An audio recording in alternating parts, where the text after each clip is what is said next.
team of scientists sweeping the depths of Loch Ness said tonight they'd made sonar contact with a large unidentified object. There's a chance we've identified something new tonight. We may have even seen it. No matter what, we've certainly added to the rich history of this legendary creature. For almost 100 years, the Loch Ness Monster has been dismissed as folklore, grainy photos, tourist tales, tricks of light on dark water. But now, scientists have carried out the most advanced investigation ever of Scotland's infamous loch, using technology powerful enough to map every hidden corner of its depths. This hunt in decades for Scotland's fabled Loch Ness Monster is wrapping up. Well, researchers used new technology to try to finally prove the existence of the elusive beast. What they found is no myth. It's real. It's shocking. Something's moving between the trees. Oh my God, it's moving! And it forces us to rethink everything we thought we knew about what lurks beneath Loch Ness. The Loch of Legends, origins of a monster.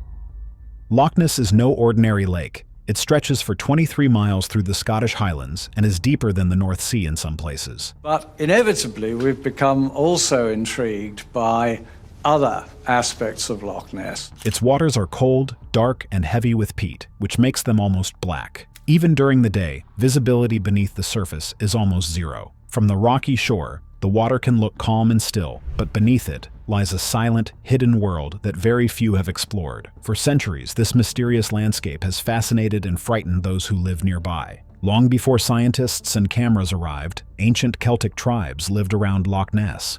According to historians, these communities told stories of strange and dangerous creatures living in the water. These were not playful myths meant to entertain. They were warnings passed from one generation to the next. And the Loch Ness Monster wasn't the only one. Yet the Loch Ness Monster might not have solidified its place in history without the help of another giant beast. One of the most well-known creatures was the Kelpie, a shape-shifting water spirit. In many tales, the Kelpie appeared as a beautiful horse to lure travelers close, only to drag them underwater to their deaths. Another creature was the Knuckle of V, a terrifying sea demon said to have no skin, exposing muscle and bone. People feared even speaking its name aloud, believing it would bring misfortune. These stories were more than imagination. In a time when life was harsh and survival was uncertain, such tales helped people make sense of sudden drownings, dangerous currents, or encounters with large and aggressive animals. Many researchers today believe these legends grew from real events that were misunderstood or exaggerated. To the ancient people, these dangers felt alive and powerful, as if something was lurking beneath the dark surface, waiting to strike. The first recorded mention of a creature linked to Loch Ness came in 565 AD. According to written accounts, an Irish missionary, St. Columba, was traveling through the region with his followers. They came across locals burying a man near the River Ness. The River Ness flows directly out of Loch Ness, carrying its dark, deep waters toward the sea. In Scotland, the word loch simply means lake. So Loch Ness is literally Lake Ness. The Loch Ness we know today would have to be a very ancient lake. A lake from the time of the dinosaurs. The mourner said he had been attacked by a large beast while swimming. Later, one of Columba's men entered the river to fetch a boat. Witnesses claimed a huge creature rose from the water, ready to attack. Columba raised his hand and called on his faith, commanding the creature to retreat. According to the story, the beast immediately fled, disappearing into the depths. Whether this encounter is real or not remains debated. What matters is that it became part of history, giving weight to the belief that something dangerous lived in Loch Ness. The locals kept these stories alive, sharing them by word of mouth, each generation adding their own details. Over time, this fear became part of the identity of the region. The loch was no longer just a body of water. It was seen as a place where something lived, hidden and mysterious. This long history of unexplained sightings set the stage for what was to come. Generations later, science would finally rip away the mystery. The Loch Ness Monster has been exposed, and what researchers discovered is more shocking than anyone ever imagined. Understanding the legend of the Loch Ness Monster requires looking into hundreds of years of lake reports, elaborate hoaxes, the life of a saint, and King Kong. But before that, it only took one modern sighting to transform these ancient fears into a worldwide phenomenon. 1933. The sighting that captivated the world. For centuries, Loch Ness was a quiet, isolated place, known mostly to the small communities living along its shores. Travel to the area was difficult because there were no proper roads, and outsiders rarely visited. That all changed in the early 1930s when a new modern road, the A82, was built along the northern shore of the loch. This was a major event for the region. For the first time, cars could drive right alongside the water, offering visitors clear views of areas that had previously been hidden by thick forests and rugged terrain. It was this increased access that set the stage for what was to come. In April 1933, an event occurred that would forever change how the world viewed Loch Ness. According to reports, George and Aldi Spicer were driving on the A82 when they saw something completely shocking. They claimed that a massive creature crossed the road directly in front of their car before sliding back into the water. They described it as having a long, snake-like neck and a large, bulky body. Even more disturbing, they believed it was carrying a smaller animal in its mouth as it moved. The couple was terrified, and their detailed description of what they saw sparked immediate curiosity and fear. At that time, the world was going through the Great Depression, a period of severe economic hardship. Many people were out of work, businesses were struggling, and newspapers were fighting to stay in business. Sensational stories were one of the few ways newspapers could sell more copies and grab the public's attention. When the Spicers' account reached the press, editors immediately recognized its potential. Dramatic headlines and illustrations appeared, making the creature sound even more terrifying. According to historians, some papers exaggerated details or added their own twists to keep readers hooked. Soon after, more people began coming forward with their own claims. Some said they saw humps rising from the water, while others described long shapes gliding just below the surface. A few locals even reported hearing eerie sounds at night. These kind of animals did indeed live in Scotland. There were sea monsters here. According to some unverified reports, these noises sometimes resembled the cry of a baby or the low moan of a wounded animal. These chilling accounts stirred fear among nearby villagers and fueled rumors that something alive was lurking deep in the loch. By the end of 1933, Loch Ness had gone from being a quiet lake to a global sensation. Visitors flocked to the area, hoping to see the creature for themselves. Local businesses quickly benefited, with hotels, restaurants, and boat tours thriving as the legend grew.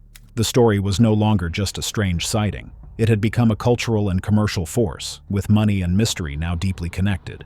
The frenzy only grew more intense the following year, when a single photograph would take the world by storm, creating an image of the monster that would last for generations.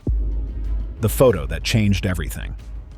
In April 1934, a single photograph would take the Loch Ness legend from local curiosity to global obsession.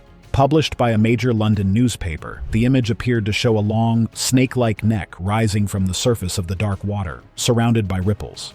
To the public of that era, this was not just a photograph. It was seen as undeniable proof that something extraordinary was living beneath Loch Ness. With no internet, digital manipulation, or modern ways to verify authenticity, people trusted what they saw with their own eyes, and what they saw looked like a prehistoric creature brought back to life. The timing could not have been more perfect. The world was still grappling with economic hardship, and people were eager for hope, wonder, and distraction.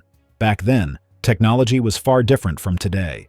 Editing or manipulating photographs was extremely difficult and time-consuming. There were no computers or digital tools to create convincing effects.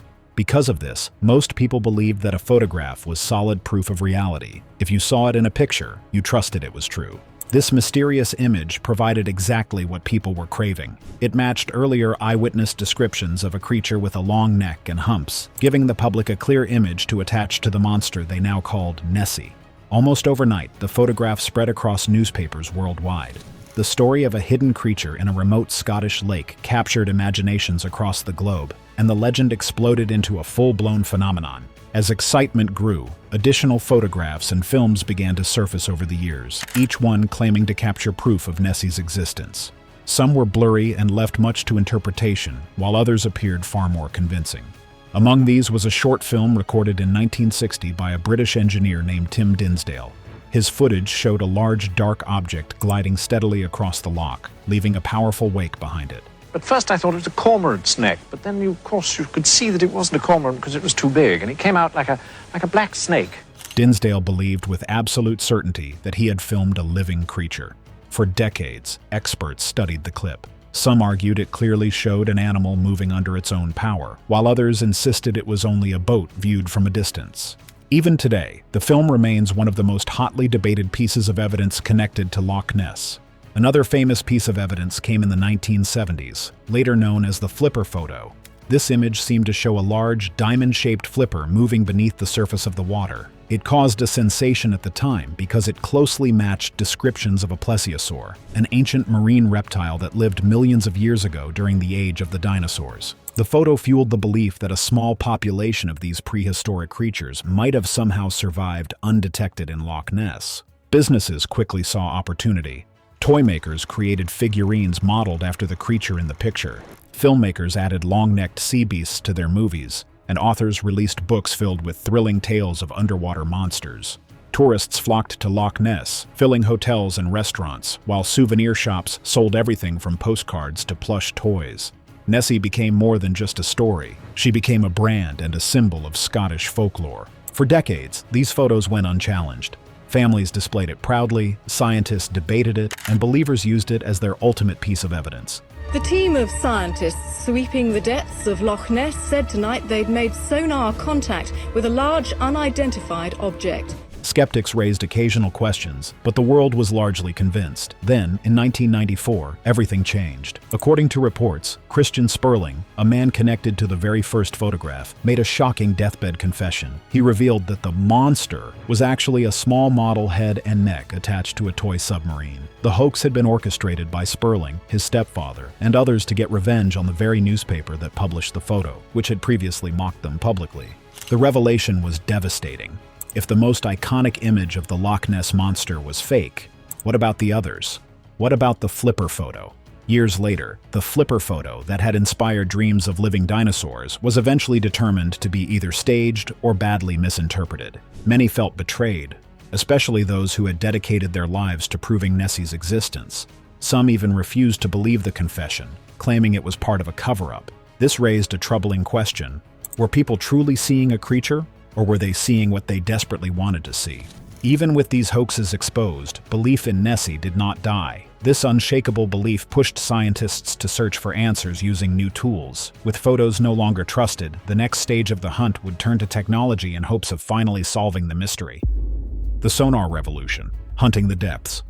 By the 1960s, public fascination with the Loch Ness Monster had grown so intense that casual sightings were no longer enough. People wanted hard evidence. Scientists and adventurers began to rely on technology to settle the debate once and for all. This led to the formation of the Loch Ness Investigation Bureau, the first organized group dedicated to systematically searching for the creature. Their tool of choice was sonar, a relatively new technology at the time that used sound waves to map objects beneath the surface. Early sonar scans were exciting but frustrating. Teams dragged equipment through the loch, sending out pulses of sound and carefully studying the echoes that came back. According to reports, some readings showed mysterious, moving blips deep below the surface, far larger than any known fish. These findings sparked both hope and skepticism. Some scientists believed the signals might indicate a large, unknown creature, while others suggested they could be caused by schools of fish, drifting logs, or even underwater debris disturbed by currents. As the years passed, sonar technology improved. In 1987, researchers launched the most ambitious mission yet, Operation Deep Scan. A fleet of 20 boats equipped with advanced sonar systems was arranged in a precise grid formation. Their goal was to sweep every part of the loch in a single, coordinated effort. At the time, in the 1980s, it cost more than $1 million and employed 20 vessels traveling the entire length of the loch. For several tense days, the team scanned relentlessly. Excitement reached a peak when sonar picked up a massive object more than 600 feet below the surface. The signal appeared to be moving slowly through the depths. For a brief moment, it seemed like they had finally found proof. But before the boats could close in, the object vanished. Some experts argued it might have been a large animal, while others believed it was a misreading caused by the loch's unique conditions. Loch Ness is notoriously difficult to study. Its dark, peat-filled waters block visibility, its temperatures shift dramatically at different depths, and its sheer size makes it easy for anything to disappear without a trace. These tantalizing glimpses kept the legend alive, but offered no definitive answers. Something seemed to be down there, but no one could say for certain what it was. After decades of sonar searches that raised more questions than they answered, scientists realized they needed a completely new approach that could finally solve the mystery without relying on sightings or fleeting sonar signals. The DNA revolution. By 2018, decades of searches using sonar and underwater cameras had produced only blurry images and unexplained sonar blips. Despite countless expeditions, no one had managed to capture definitive proof of a monster lurking in Loch Ness. Many researchers were beginning to wonder if the mystery would ever be solved.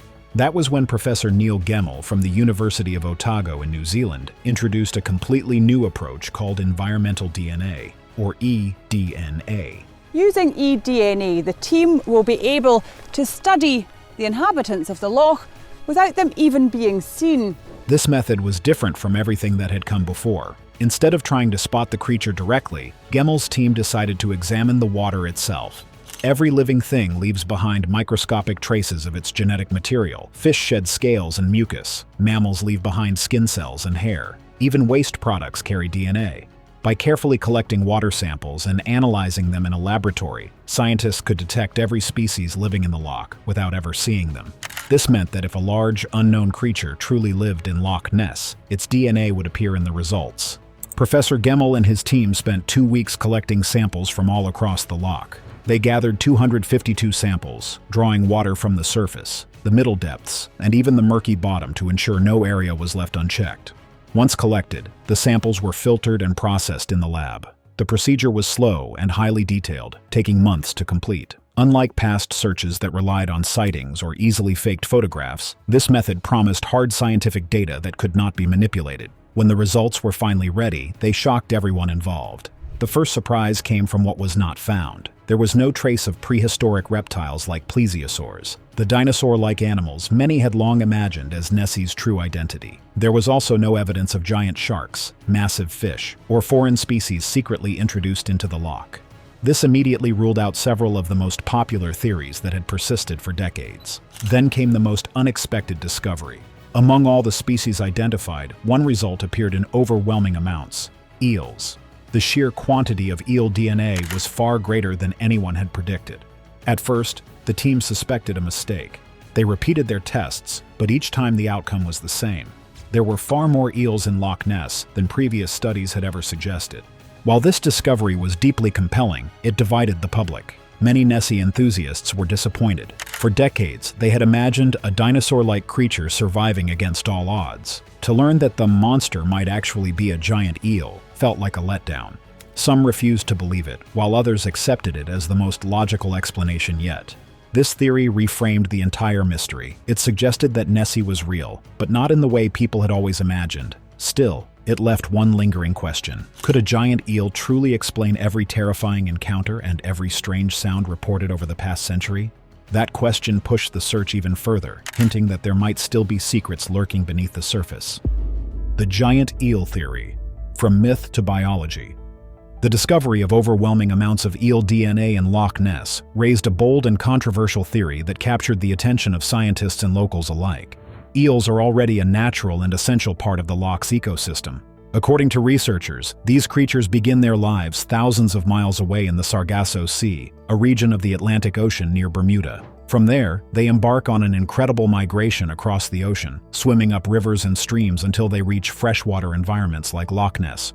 Once they arrive, they stay for many years, growing and feeding in the dark, cold waters before eventually making the long journey back to the Sargasso Sea to reproduce and die. Normally, European eels grow to about 2 or 3 feet in length, which makes them seem harmless and unremarkable. However, scientists have documented rare cases of a phenomenon called gigantism. This occurs when certain conditions allow an animal to grow far beyond its normal size. Researchers believe this can happen due to a combination of genetics, an abundant food supply, and the absence of natural predators. In Loch Ness, the environment is ideal for this to occur. The loch is deep, cold, and nutrient-rich, offering plenty of food and very few threats. It is also a stable, isolated habitat where some eels might live undisturbed for decades, giving them enough time to reach extraordinary sizes. Local fishermen have long shared stories of catching unusually thick, snake-like eels, or seeing strange movements in the water that were far too large to be explained by normal wildlife. While these stories are unverified, they add weight to the idea that something bigger than usual might be lurking below the surface.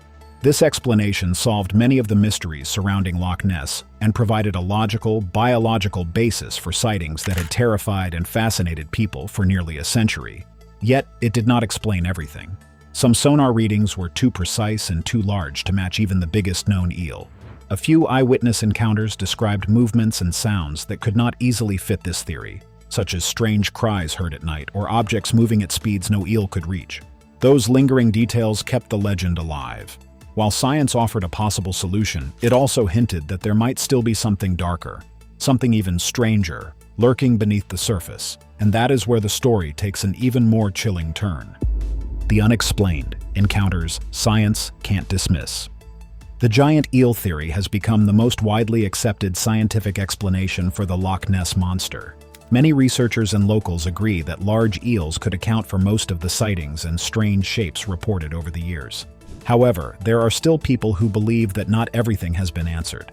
Some events, testimonies, and pieces of evidence remain puzzling. These unresolved cases keep the mystery alive and push many to continue searching for stronger proof that goes beyond what science has explained. Certain pieces of evidence, like Tim Dinsdale's film, have fueled these ongoing debates. Some specialists believe it shows an animal moving beneath the water, while others insist it is simply a boat.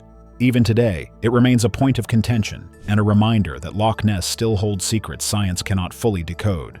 Eyewitness accounts have also added to the debate. Over the years, police officers, military personnel, and experienced boaters have reported sightings they insisted could not be explained by an eel, no matter how large.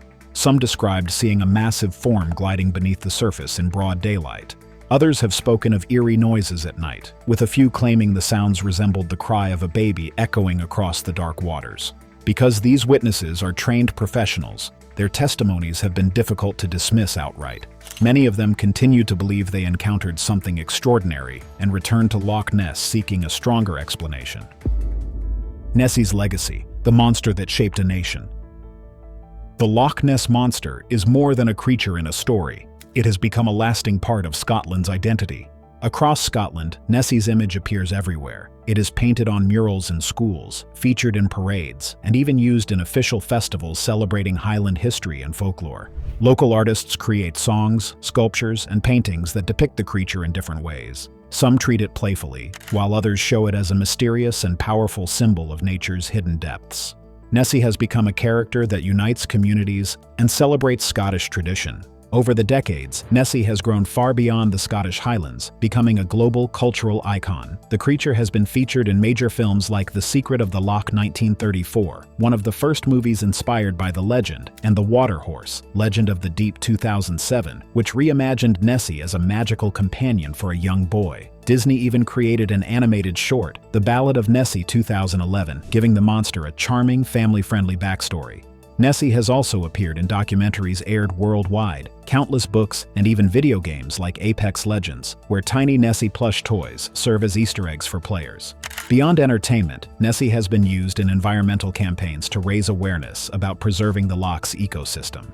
This enduring presence has made the Loch Ness Monster one of the most recognizable symbols of Scotland, proving that even if the scientific mystery is solved, Nessie's cultural legacy will live on. The legend has also encouraged environmental protection. According to local reports, several conservation groups have used Nessie's fame to raise awareness about the loch's ecosystem. Protecting the loch's waters and wildlife has become a priority for both scientists and local authorities. Some argue that without the legend, there would be less attention and fewer resources dedicated to preserving this unique natural environment. Even if the creature itself turns out to be nothing more than a giant eel, the myth has grown beyond biology. What do you think lies beneath the dark waters of Loch Ness? Do you believe Nessie is real, or is it all just a legend? Share your thoughts in the comments. We would love to hear your theory. Thanks for watching. See you in the next one.